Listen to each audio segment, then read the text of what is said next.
2 araw po bago ang filing date ng Certificate of Candidacy o COC para sa barangay election, puspusa na ang paghahanda ng mga kakandidatong nagnanais maluklok sa pwesto. Ang ilan, may mga plataporma nang inihanda sa oras na matuloy ang eleksyon ngayong Oktubre. Ang balita niya ni Ahatid ni Rainiel Pawid. Pagpirma ng Certificate of Candidacy o COC ang pinagkakaabalahan ng mga kandidatong nagnanais maluklok sa pambarangay na posisyon. 2 araw mula ngayon ay tatanggapin na ng Commission on Elections o COMELEC ang mga kakandidatong maghahain ng kanilang COC. Pero palaisipan pa rin sa taong bayan kung matutuloy o muli na naman bang sususpendihin ni Pangulong Duterte ang barangay election. Sa oras na malagdaan ni Pangulong Duterte ang House Bill No. 6308, ay maipagpapaliban muli ang barangay at SK election na idaraos sa Mayo ng susunod na taon. Pero kahit na wala pang kasiguraduhan sa nalalapit na eleksyon, may plataporma nang nakahain ang aspiring kagawad ng Barangay Dukit sa Mabalacat City na si Ronnie Aguilar. 4 na taon ng driver ng patrol ng Barangay Dukit si Aguilar, kaya nasaksihan nito kung paano nahihirapan ang kanyang mga kababayan sa aspeto ng kalusugan.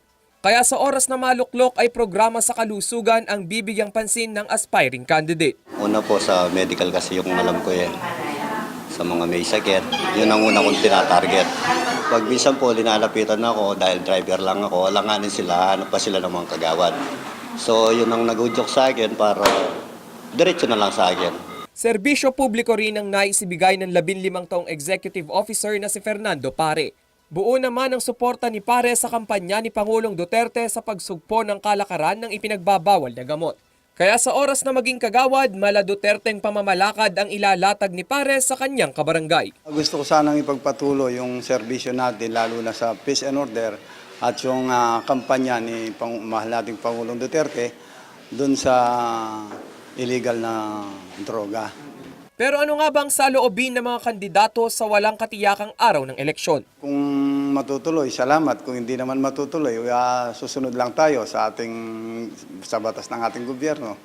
Mas maganda po kung matutuloy, pero pwede na rin po kahit hindi matuloy. Samantala, siniguro naman ng ilang mga politikong na benepisyohan ng election postponement na patuloy lang sila sa pagtalima sa Local Government Code alinsunod sa kanilang sinumpaang tungkulin. Ang mahirap kasi hindi namin alam, so medyo hanging kami at the moment. Pero patuloy pa rin yung pagtratrabaho natin. It's just the same, kung matutuloy, magtatrabaho pa rin tayo, may konti lang kampanya, pero kung hindi naman matutuloy, ganun pa rin, magtatrabaho rin tayo. Kung matutuloy ang eleksyon ngayong buwan, sa October 12 to 22 ang magiging panahon ng pangangampanya ng mga kandidato. Nakatakda naman sa ika-21 ng Oktubre ang paghahain ng mga aplikasyon para sa gun ban exemption. Ako si Rainiel Pawid para sa Metro Central Luzon News.